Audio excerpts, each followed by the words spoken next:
नमस्कार। The follow up के इस लाइव में आप तमाम दर्शकों का स्वागत है। मेरा नाम संजय रंजन है और मेरे साथ इस लाइव में हमेशा की तरह द फॉलो अप के पॉलिटिकल एडिटर जितेंद्र कुमार और मेरे सहयोगी मनोज पांडे मौजूद हैं।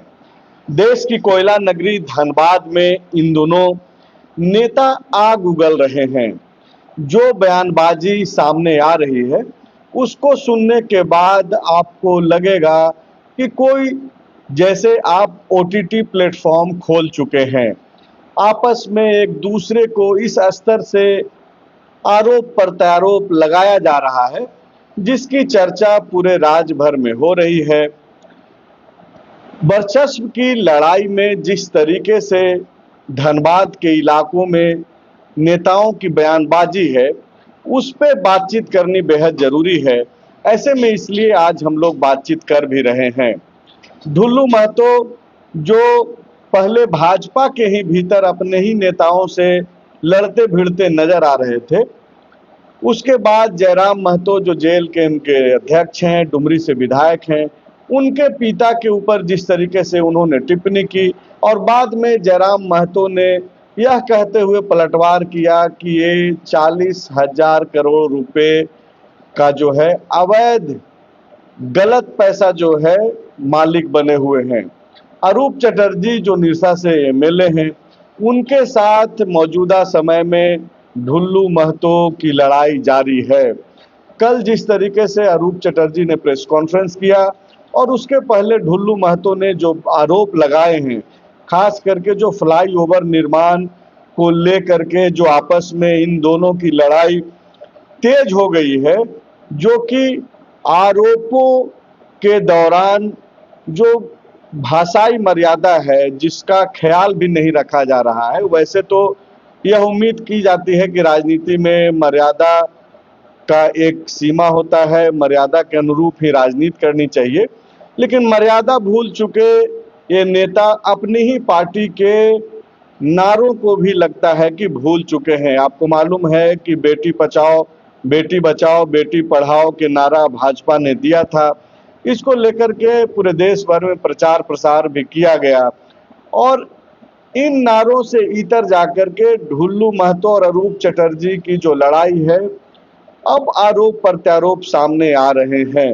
इसके पहले संजीव सिंह जो सिंह मेंशन से हैं, बीजेपी में ही हैं और निर्दलीय बीजेपी से बागी होकर के मेयर का वो चुनाव भी जीते और उनकी पत्नी रागिनी सिंह जो बीजेपी के टिकट पर झरिया से एमएलए हैं, चुनाव जीत करके आती हैं।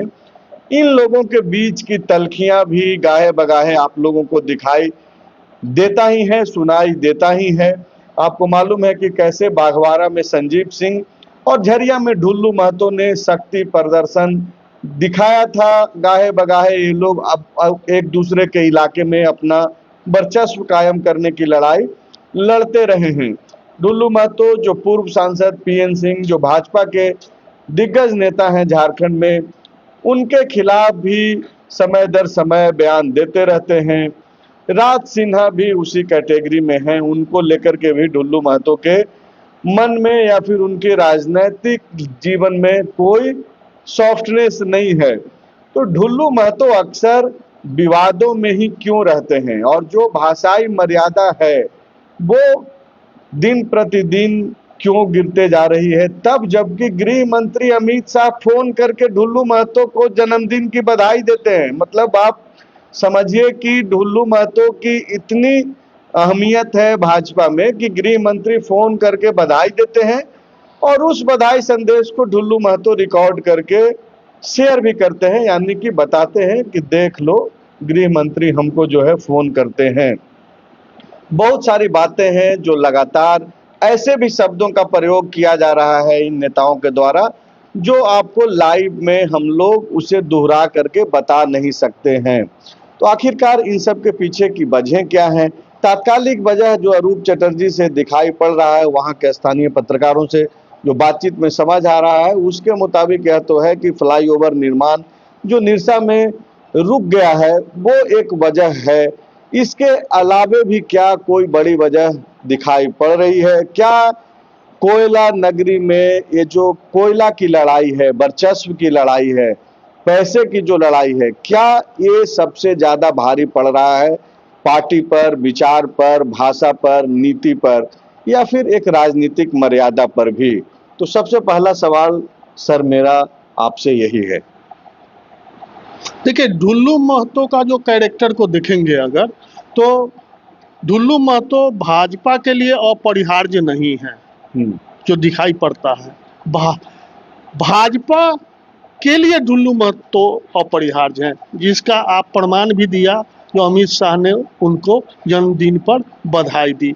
अब ढुल्लू महतो जैसे व्यक्ति को एक तो टिकट मिला, उससे आप उनकी महत्व को समझ सकते हैं। पहले वो जेवीएम में थे, फिर भाजपा में आए, और उनका जो चुनावी शपथ पत्र है, उसमें जो उन्होंने अपना शपथ पत्र दिया है, उसमें 22 संगीन मामलों का जिक्र है, और 22 संगीन मामलों में में उनको 2 सिद्धि मतलब सजा भी हुई है, जिसके विरुद्ध वो हाई कोर्ट गए हुए हैं।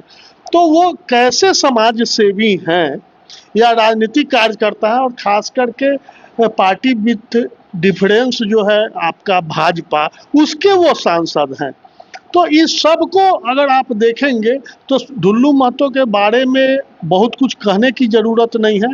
हर कोई, खासकर धनबाद के इलाके, धनबाद, बोकारो और आसपास के इलाके के लोग, जनता, कार्यकर्ता और सारे सब जानते हैं जो ढुल्लू महतो का टारगेट क्या है, उनका मूल काम क्या है, व्यवसाय क्या है, पार्टी से उन भाजपा में रहने का उनको लाभ क्या है।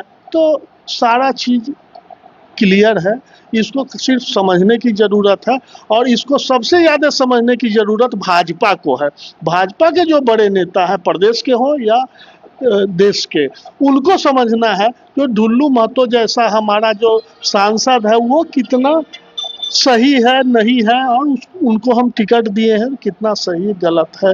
उनके ना पिछले 2-4 साल पहले उनके कैरेक्टर में कोई बदलाव आया है, ना बयानबाजी में, ना आज बदलाव आ रहा है। ये तो ठीक बात है सर, एक कॉमन जो दिखता है, आप जिन केस के को आधार बना करके एक राय रख रहे हैं, ढुल्लू महतो अकेले तो है नहीं, ऐसे कई सांसद हैं जिन पे आरोप है, कई दूसरे विधायक कह लें, मंत्री कह लें, नेता कह लें, वो लोग तो एक तर्क देते ही हैं कि भाई समाज के लिए, और हम जब सड़क पर हैं तो इस तरीके के मामले आते हैं।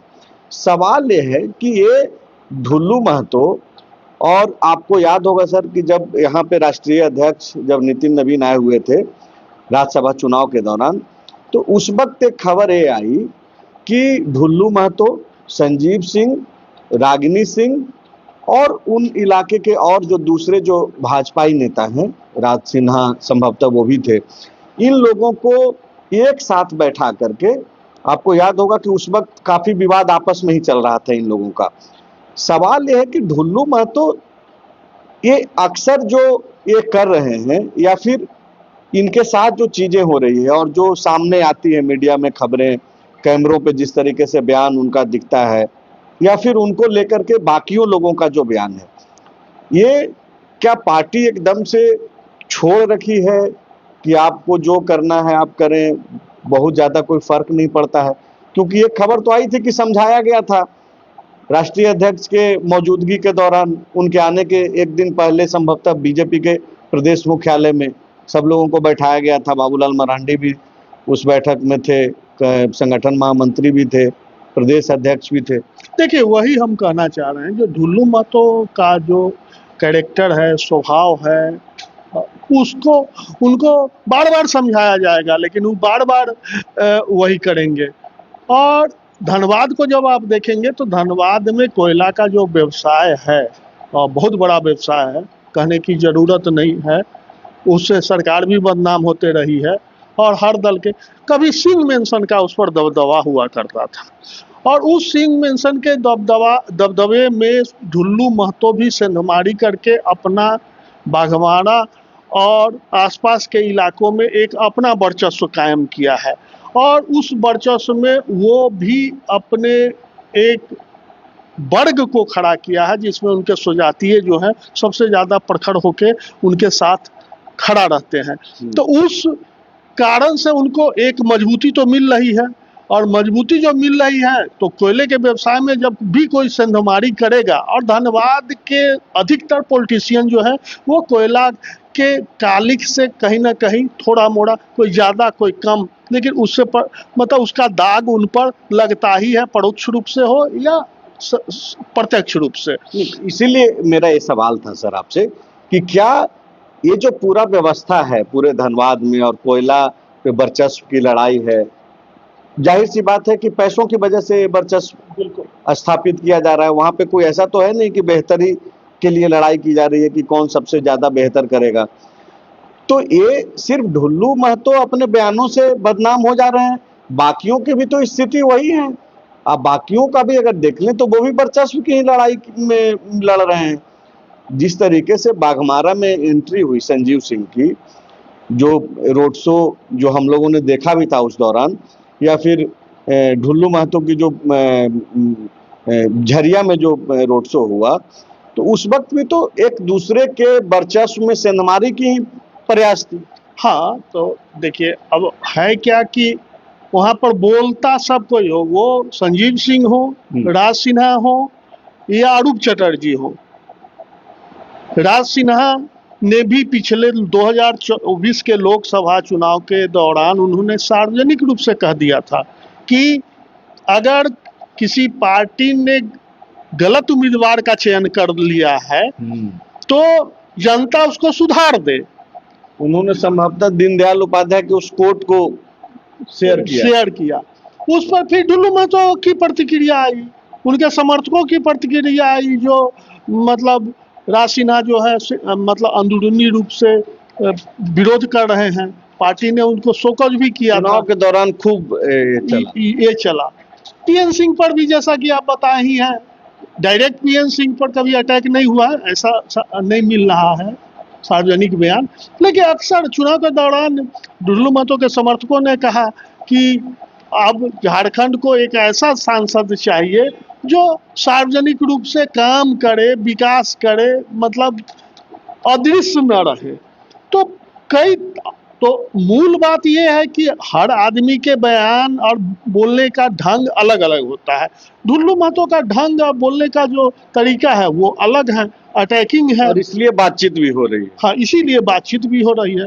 तो और बातचीत हो रही है तो फिर वही दोहरा के हम पीछे जाएंगे कि ये देखने का काम पार्टी को है, तो पार्टी कितना अपने को दूसरे दलों और दूसरे नेताओं से अपने को अलग करती है।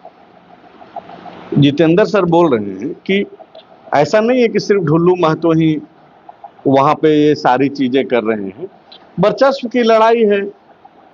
जो भी पॉलिटिशियन है उस इलाके में कहीं ना कहीं वो इसमें शामिल रहते ही हैं, कोई थोड़ा कोई ज्यादा। क्या पांडे जी आपको ये लग रहा है कि ये जो अभी की जो शुरुआत हुई है आरोप चटर्जी के साथ, बाकियों को अगर अभी थोड़ा देर के लिए अभी किनारे रखते हैं, ये सिर्फ फ्लाईओवर निर्माण को लेकर के लड़ाई है, उसको रोक देने को लेकर के, या फिर क्रेडिट लेने की लड़ाई है जो परिवार तक पहुंच गया है? कोई बोल रहा है कि किसी का बेटा नहीं है, कोई बोल रहा है कि फलाना तो अपना बेटे को कोयला चोर बना लिया है। तो इस तरीके की जो राजनीति, इस तरीके की जो भाषाई जो मर्यादा है जो लगातार गिर रही है वहां पे, इसको कैसे देखते हैं? देखिए, एलिवेटेड फ्लाईओवर का श्रेय जो है वो लेने की शुरुआत हुई है और उसी से विवाद उत्पन्न हुआ। कुछ दिन पहले माले के कार्यकर्ता और बीजेपी के कार्यकर्ता आपस में भिड़े थे निरसा में, जो जगह है गोपीनाथ डी, वहां पे। उसी के बाद जो सांसद ढुल्लू महतो हैं उन्होंने प्रेस कॉन्फ्रेंस किया और कहा कि गुंडागर्दी नहीं चलने देंगे हम किसी का यहाँ पे। और उसके बाद उन्होंने क्या कहा, अरूप चटर्जी को टकला कहा, अरूप चटर्जी को चोर कहा।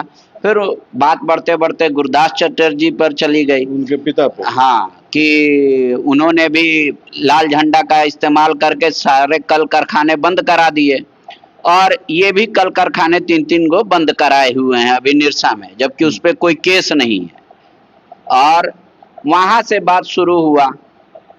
तो उसके बाद अरूप चटर्जी सामने आए और उन्होंने उसी दौरान ये कहा था कि जिसके पास बेटा नहीं हो, बेटा का दर्द क्या समझेगा, मतलब रोजगार और ये विषय को लेकर अरूप चटर्जी ने कहा कि गुरदास जी जो उनके पिता हैं, उनकी हत्या कोयला चोर माफियाओं ने की थी, क्योंकि वो उठा रहे थे। 90 से 2000 तक थे वो विधायक, उसके बाद ये बने।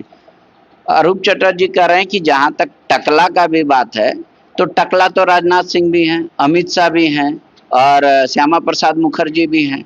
तो क्या किसी को टकला होने के लिए अपमानित करना? सांसद महोदय ये कह रहे हैं कि वो जो ओम बिरला से लेके तमाम लोग जो अभी सांसद बीजेपी के हैं, उनको भी इसी भाषा से वो सुशोभित करेंगे। और रही बात कि बीजेपी का उस बयान का क्या कि बेटी पढ़ाओ और बेटी बढ़ाओ, तो बेटी पढ़ाने में तो है ही नहीं। हमारी 2 बेटी है, ठीक है, मेरा बेटा नहीं है, पर मेरी बेटी किसी से कम नहीं है। हम तो बेटा को पहले। अरूप चटर्जी ने भी जिस तरीके से आरोप लगाया कि वो सॉलिड चूना भट्टा या क्या जो हार्ड कोक जो है फैक्ट्री है दुल्लू महतो के बेटे का, और उनको बोला, जिस तरीके से अरूप चटर्जी ने आरोप लगाया कि हर कोई जो है अपना बेटा को इंजीनियर डॉक्टर बनाता है, पढ़ाता लिखाता है, और इन्होंने अपने बेटे को कोयला चोर बना लिया है। तो जाहिर सी बात है कि वो रिएक्शन में तो गया, लेकिन भाषाई मर्यादा वहां पे अब जो है पूरा का पूरा मामला परिवार तक पहुंच रहा है। हाँ बिल्कुल, उन्होंने कहा कि भाई 13 ईंट भट्टा है, 6 उनके नाम पर है, ये कोल हार्ड कोक, और बाकी का पावर ऑफ अटर्नी ले लिया है अरूप ये ढुल्लू महतो ने कहा कि आपकी सरकार है, जांच करा लीजिए। 13 आप बोल रहे हैं, अगर निकल गया तो आपके नाम कर देंगे और राजनीति से संन्यास लेंगे। दरअसल बात ये नहीं है, 6 विधायक है वहां पे। ढुल्लू महतो को लगता है कि सबसे ईमानदार वो और उनके भाई हैं, बाकी और कोई नहीं ईमानदार है। वहीं से बात शुरू होती है, और बाकियों को लगता है कि सबसे भ्रष्ट ढुल्लू और उनके भाई। हाँ, बाकायदा अरूप चटर्जी ने तो कहा कि 40 से 45 रुपया दैनिक मजदूरी करने वाला व्यक्ति आज कैसे 40,000 करोड़ रुपए की संपत्ति का मालिक बन गया है। वो तो यहाँ तक कह रहे हैं कि प्रिंस खान से इनका समझौता है, जो भी अगर इनको 29 में बीजेपी टिकट नहीं देती है या हार जाते हैं, सत्ता से बाहर होते ही ये विदेश चले जाएंगे। और जो भी ढुल्लू महतो के खिलाफ कहता है, उनको प्रिंस खान के आदमी धमकाते हैं। उन्होंने एग्जाम्पल दिया। साथ ही जिस फ्लाईओवर की बात वो कर रहे हैं, बोल रहे हैं कि उसका तो ये बताइए कि जब सांसद का चुनाव भी नहीं हुआ था, तब उसका निरीक्षण हो गया और टेंडर हो गया था, तो उसका श्रेय ये कैसे ले लेंगे? उन्होंने ये कहा कि नितिन गडकरी जी जब आए थे रांची, तो तत्कालीन सांसद जो पीएन सिंह थे, उनके साथ कई नेताओं ने मिलकर इसकी मांग रखी थी, तो उनको श्रेय जाएगा सभी लोगों को।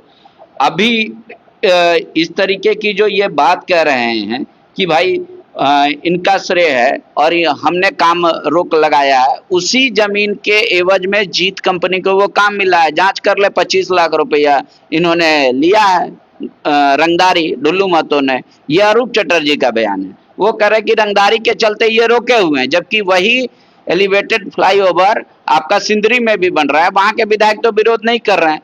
तो कह रहे कि लाल झंडा का यही काम ही रह गया है। ये लोग विकास विरोधी आदमी हैं, ये लोग किसी कल कारखाने को चलने नहीं देना चाहिए। इवन राज्यसभा चुनाव में अरूप चटर्जी की भूमिका पर भी ढुल्लू महतो ने सवाल उठाया। बिल्कुल कि इन पे तो बिकने का आरोप लगते रहा है। बिल्कुल, तो उस तरीके से ये बात सीधे चल रहा। फिर आ गया बात कि भाई जब ढुल्लू महतो वर्दी फाड़ के जेल में चले गए थे, तब मैंने ही इनको मदद किया था। जेल से बार बार खबर भिजवा रहे थे कि मिलिए मिलिए, मैंने कई बार मिला। ये अपने भाई का नाम हटवाना चाहते थे, मैंने मदद किया था। तो इस तरीके की उस समय अरूप चटर्जी को नहीं मालूम था कि 40 रुपया का दिहाड़ी पे काम करने वाला व्यक्ति जो है इस मामले में आगे इस तरीके का हस्तक्षेप शुरू कर दिया है। देखिए, सबसे बड़ी बात होती है ना, मीठा मीठा गप गप होता ही है, कड़वा कड़वा थू थू होता ही। अब झारखंड की नहीं, पूरे देश की राजनीति ये हो गई है। ये अभी 1.5 साल का सजा याफ्ता बता रहे हैं कि हुआ है, और ऐसे कई सजा हुए। बीजेपी हो या कोई भी दल, उसको सिर्फ जिताऊ कैंडिडेट चाहिए। वो भाषा का मर्यादा नहीं, बाकी कोई मर्यादा नहीं चाहिए। चरित्र हो या फिर कुछ भी अब वो मैटर नहीं करता राजनीति में। अरूप चटर्जी इसी को विषय बना रहे हैं कि इनकी भाषाई मर्यादा ऐसी नहीं है, यहाँ से एक ही राय जैसे सांसद रहे हैं और इस तरीके की बात करते हैं। डुल्लू मतों में हिम्मत है तो हर चीज की जांच की मांग करते हैं, संसद में खड़ा होकर कोयला चोरी से सीबीआई, सीआईडी, एनआईए इनसे ईडी से जांच करा ले, पर वो नहीं कराएंगे। लेकिन आगामी जो विधानसभा होगा उसमें इस मुद्दे को मैं उठाऊंगा और मेरे जो सांसद हैं वो दिल्ली में इस बात को उठाएंगे। सुदामा प्रसाद वो कह रहे हैं कि इस मांग को उठाएंगे। तो रही बात है कि ये थोड़े दिन का बात है, जैसे हर बार उठाने से क्या होगा? वो तो अमित शाह का जन्मदिन का बधाई देते हुए वीडियो, तो ऑडियो को वीडियो बना करके जारी करते ही हैं कि भाई देख लो, गृह मंत्री का आशीर्वाद प्राप्त है। इस बहस से भी कुछ नहीं होने वाला है, समझे। अवाम में सब नंगे हैं, हम काहे ढक के चले, क्या फर्क पड़ता है? ये देखिए, अब कोई सोचेगा कि हमारा नेता बहुत अच्छा हो, हमारा नेता मतलब सज्जन हो, पॉलिटिशियन अच्छा नहीं हो, लेकिन अच्छा कम से कम दिखे तो सही एटलीस्ट।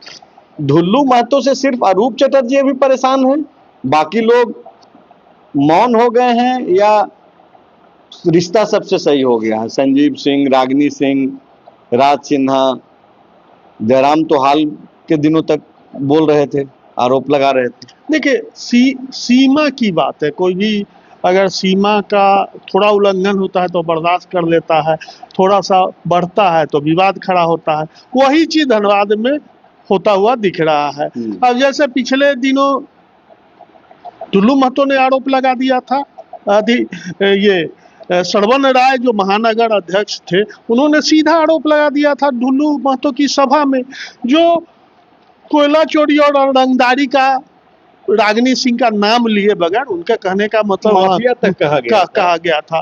रागिनी सिंह की तो लड़ाई दरअसल संजीव सिंह के कारण ही है। हाँ, मतलब रागिनी सिंह को बोलिए या संजीव सिंह को बोलिए, दोनों मतलब पति पत्नी है। तो इसमें एक चीज ये भी जो सूचना जो मिल रही है कि जो जनता मजदूर संघ चलाते हैं सिद्धार्थ गौतम, जो मनीष सिंह उर्फ मनीष सिंह है, मतलब संजीव सिंह के जो भाई हैं, वो बाघमारा से चुनाव लड़ने की तैयारी भी कर रहे हैं शायद।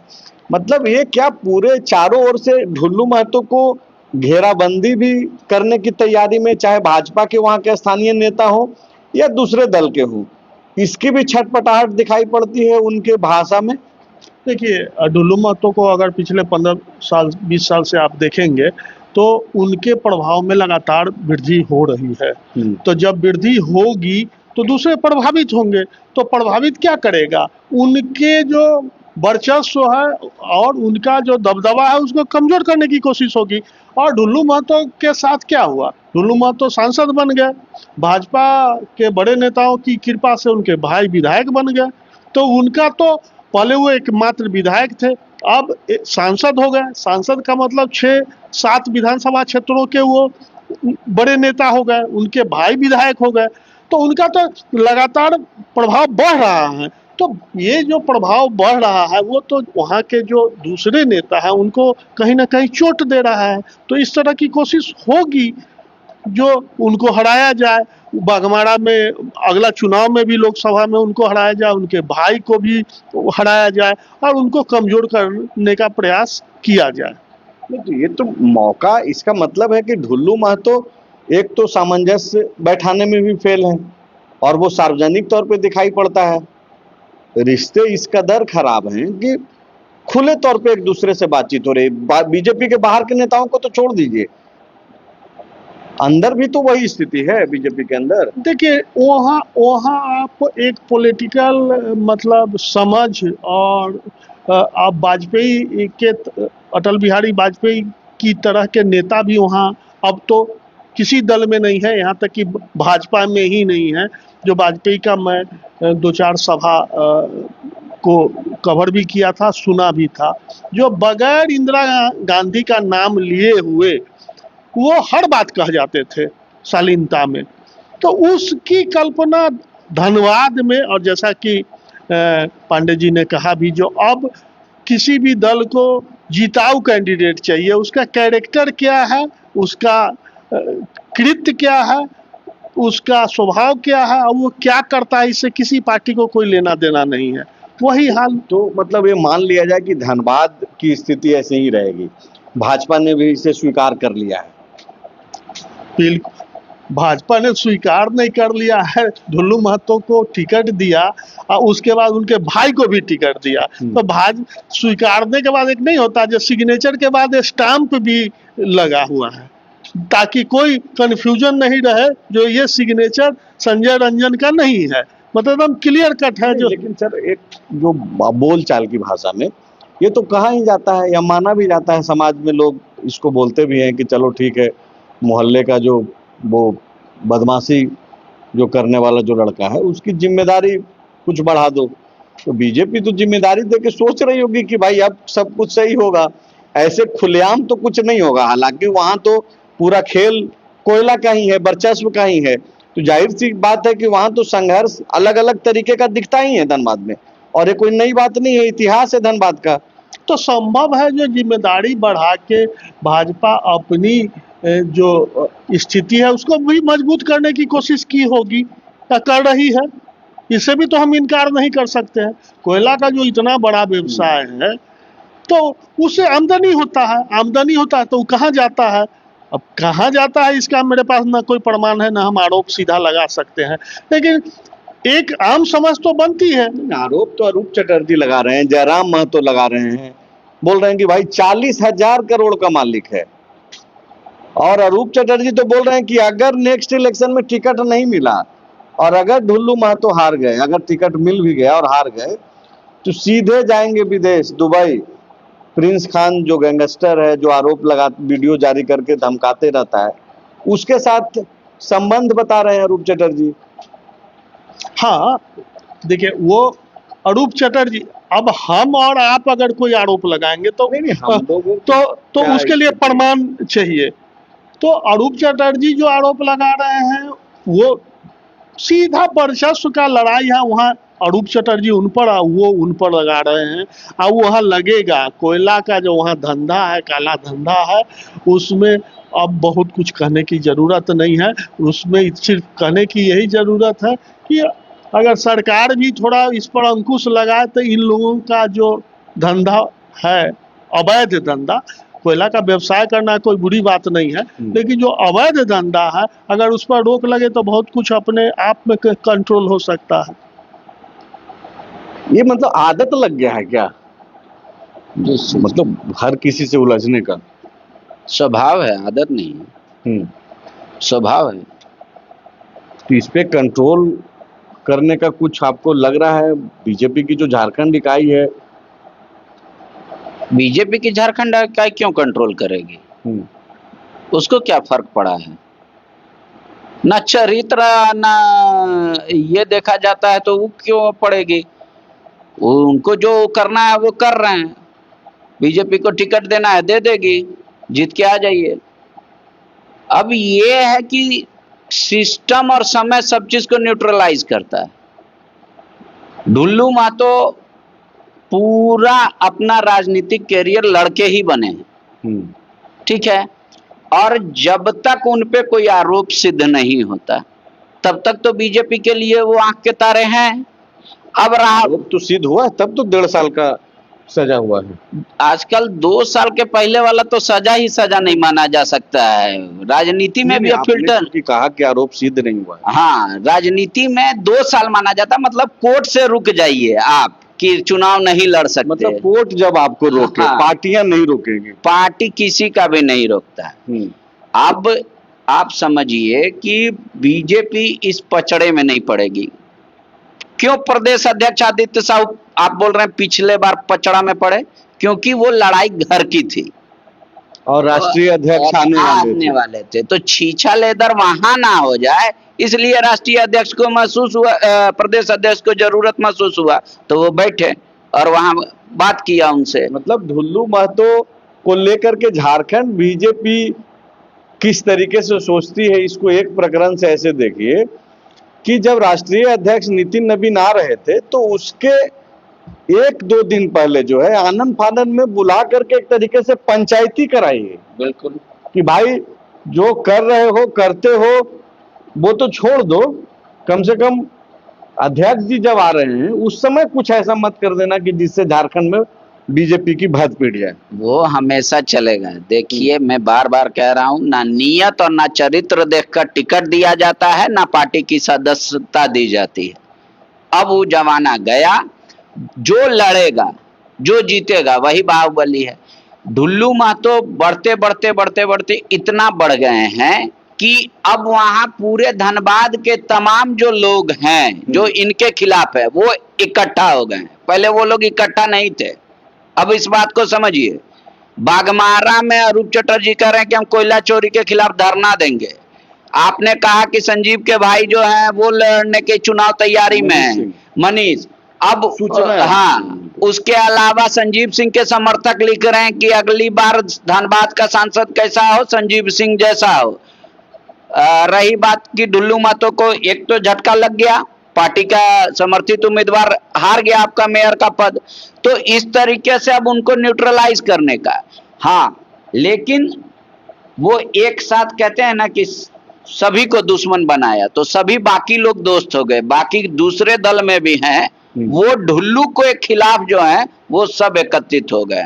तो ढुल्लू महतो अपनी पूरी ताकत लगा रहे हैं। अब वो लोग भी समय समय पर ताकत लगाएंगे, इसमें कहीं दो राय नहीं। और राजनीति समय अपने आप को न्यूट्रलाइज कर देगी। इसमें ना बीजेपी पड़ेगी और ना कोई पड़ेगा। कानूनी अगर कुछ दाव पेच बीच में पहले हो जाए तो अलग है, नहीं तो अब चलता ही रहेगा, ऐसा है।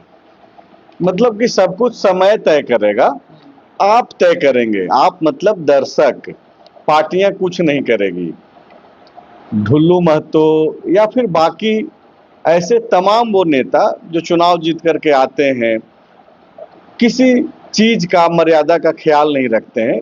आखिर में इन सारे चीजों का ठीकरा आप पर ही फूटता है, यह कह करके कि जनता वोट देती है, जनता साथ देती है।